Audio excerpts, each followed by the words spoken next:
थोड़ा बाजार का मूड माहौल बताएं, समझाएं सर। क्या सब कुछ बुरा पीछे छूट चुका है, अब यही देखना है कि अच्छा कितना होता है? अनिल जी, देखिए सब चीजें एक एक करके ठीक होती जा रही हैं। हम्म। अब केवल मानसून का एक विषय है जो थोड़ा बाकी रह गया है। और मार्केट जो है एक रेंज में चल रहा है अभी 23,500 से 24,600 का एक रेंज पकड़ा हुआ है इसने। जैसे थोड़ा बारिश का माहौल सुधरता है, जो कि सुधरना ही है। थोड़ा बहुत हो सकता है कि 5-7% लोअर रहे मानसून इस बार एवरेज से, बिकॉज एल नीनो का चक्कर है। बट मुझे लगता है कि जैसे ही बारिश थोड़ा रफ्तार पकड़ेगी, मार्केट हमारा 24,600 को तोड़ के ऊपर की तरफ निकलेगा। 23,500 24,600 की रेंज में फंसा हुआ बाजार ऊपर की तरफ ब्रेकआउट दे, इसकी संभावनाएं ज़्यादा दिखती है। इसके क्या बड़े कारण हो सकते हैं जो बाजार के लिए तेजी का अब आगे चलते हुए नया ट्रिगर बन सकते हैं? एक तो ये आप कह रहे हैं कि मानसून ठीक हो जाएगा या बहुत ज़्यादा ख़राब नहीं होगा, और क्या चीज़ें हैं जिन पर नज़र होनी चाहिए? अ, अनिल जी, पहली चीज तो ये है कि थोड़ा बहुत जो इन्फ्लेशन हो रहा है, वैसा तो अभी ऑयल नीचे आ गया तो उतना ज्यादा इन्फ्लेशन की उम्मीद नहीं है। बट हो सकता है कि मानसून थोड़ा वीक रहे तो थोड़ा इन्फ्लेशन रहेगा। तो इकोनॉमी में थोड़ा इन्फ्लेशन फायदेमंद ही रहता है, क्योंकि अर्निंग्स ग्रोथ काफी सही रहती है। तो मुझे लग रहा है कि इस साल 16 से 17% अर्निंग्स ग्रोथ रहने की उम्मीद है मार्केट की। तो मार्केट अगर वैल्यूएशन चेंज नहीं भी होता है, तो भी 16-17% रिटर्न इस साल देना चाहिए। दूसरा ये है कि जो डेट मार्केट है वो हमसे थोड़ा आगे चलता है। तो आप देख रहे होंगे कि 10 ईयर यील्ड जो है वो काफ़ी नीचे आ गई है। तो इससे क्या होता है कि हमारा जो रिस्क प्रीमियम है, जैसे हम वैल्यू करते हैं स्टॉक्स को, वो नीचे आ जाता है। जो रिस्क फ्री रेट है वो नीचे आ रही है। तो एक मल्टीपल एक्सपांशन का भी स्कोप बन रहा है। तीसरी चीज ये है कि जो गवर्नमेंट ने कदम उठाए हैं जिसकी वजह से रुपये में एक स्ट्रेंथ आई है। तो मुझे लगता है कि जो एफआई की जो सेलिंग है वो भी एक अंतिम दौर पे है, और अभी रिवर्स ट्रेंड चालू होने वाला है। तो ये अगर दो तीन चीजें मैं देखूं तो मुझे लगता है कि मार्केट बाय ऑन डिप्स रहेगा।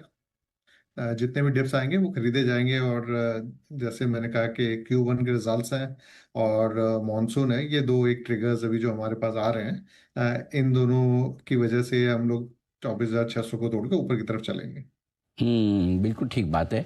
ये बड़े ट्रिगर्स हो सकते हैं जहां आपको फोकस करना है। अब चूंकि नतीजों का सीजन शुरू होने वाला है, इस तिमाही के नंबर्स डावाडौल रहेंगे, या आपको लगता है कि नहीं, ट्रेंड थोड़ी बेहतर मजबूती का जो बना है बरकरार रहेगा? साथ ही क्या कुछ खास बातें मैनेजमेंट की कमेंट्री में आप देखना चाहेंगे? अनिल जी, सबसे पहले तो डिमांड के ऊपर ही लोगों की नज़र रहेगी कि डिमांड कैसे प्ले आउट हुई है। और जहाँ तक मुझे लगता है कि डिमांड पे इतना ज़्यादा असर गवर्नमेंट के एक्शन की वजह से नहीं आ पाया है। हालांकि ऑयल $70 से $120 गया था, बट यहाँ पे जो इंक्रीज लिया गया वो बहुत ही मिनिमल था और काफ़ी डिलेड था। तो उसकी वजह से मुझे लगता है डिमांड पे कोई खास इतना असर नहीं है। एंड इंटरेस्ट रेट भी अभी तक तो बढ़े नहीं है, तो उसकी वजह से भी कोई ऐसा नेगेटिव इम्पैक्ट मुझे दिखाई नहीं दे रहा है। गर्मी काफ़ी पड़ी है, तो इस बार आई थिंक एसी वगैरह का सेल भी काफ़ी स्ट्रांग ही रहा होगा। तो Q1 मुझे लग रहा है कि ठीक ठाक स्ट्रांग आ जाएगा। 10 से 12% ग्रोथ हमें दिख जानी चाहिए Q1 में, YOY। और जो Q4 में एक अच्छा दौर चला है हायर अर्निंग्स ग्रोथ का, वो Q1 में मेंटेन रहना चाहिए। ठीक बात है। ऐसे में आपको कहाँ मौके दिखते हैं निवेश करने के, इस बदले हुए माहौल में, जब युद्ध पीछे है और कुछ बेहतर होने की तैयारी भारतीय इकोनॉमी में है? कहाँ पैसा लगाना चाहिए? अनिल जी, जैसे ही इंटरेस्ट रेट बढ़ने का खतरा थोड़ा कम हुआ है, आपने देखा होगा कि बैंकिंग सेक्टर एकदम निकल के आया है। तो वहाँ पे काफ़ी और भी स्कोप है। काफ़ी दिग्गज बैंक एकदम बॉटम पे पड़े हुए हैं, और प्रीवियस हाई के नज़दीक जाने के लिए उनको 15 से 20% और चलना पड़ेगा। तो बैंकिंग सेक्टर काफ़ी मजबूत लग रहा है। साथ में एनबीएफसीज में भी एक नई जान आई है, क्योंकि अगर इंटरेस्ट रेट हाइक नहीं होता है तो इनके मार्जिन कंप्रेशन नहीं होंगे। देखिए, भारतीय बाज़ारों की तरफ से जिस प्रकार से आज बाज़ार में होता हुआ नज़र आया, उससे संकेत ऐसे भी नहीं है कि इंडियन मार्केट में कोई बड़ी गिरावट दिखाई दे सकती है।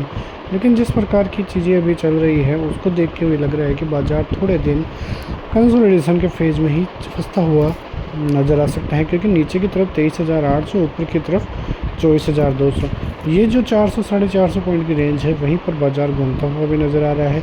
और यदि ये की जोन नीचे या ऊपर की तरफ टूटता है तो फिर एक बड़ी छलांग जो है बाज़ार लगाता हुआ नज़र आ सकता है। लेकिन बाज़ार की दिक्कतें तब बढ़ेगी जब बाज़ार 23,800 750 का लेवल नीचे की तरफ तोड़ता हुआ नज़र आएगा। बाज़ार इस जोन में आता है, फिर से बाउंस बैक करता है और 24,200 तक जाता हुआ नज़र आता है। जल्द ही बाज़ार 24,400 तक जा सकता है, ऐसा भी अंदेशा कई विशेषज्ञ लगाते हुए नज़र आ रहे हैं। लेकिन फ़िलहाल कई चीज़ें हैं जिनकी वजह से बाज़ार में रुकावट देखने को मिल रही है।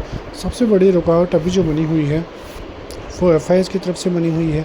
आज भी एफआई ने करीब 1350 करोड़ का माल जो है वो बेचा है। डीआईज ने 2800 करोड़ का माल ज़रूर खरीदा है। लेकिन सबसे इम्पोर्टेंट एक ही पॉइंट है, लगातार मैं आपसे यही चर्चा करता हूँ कि पिछले 1 साल 1.5 साल से जिस प्रकार की एफआईएस की सेलिंग देखने को मिल रही है वो सबसे बड़ा इंडियन मार्केट को जो है झटका लगता हुआ नजर आया है। क्योंकि जब तक बाइंग जो है एफआईएस की तरफ से नहीं आएगी, यदि थोड़ी बाइंग भी आए तो भी लगे कि इंडियन मार्केट में एक बड़ी तेज़ी दिखाई दे सकती है। लेकिन बाज़ार की तरफ से कई पेच फंसते हुए नज़र आ रहे हैं। बाज़ार को फिर एक बड़ा झटका लगा है और आज भी जिस प्रकार से सेलिंग देखने को मिल रही है, आने वाले दिनों में भी अंदेशा नहीं है कि इंडियन मार्केट में बड़ी तरीके से एफआईएस की बाइंग देखने को मिले।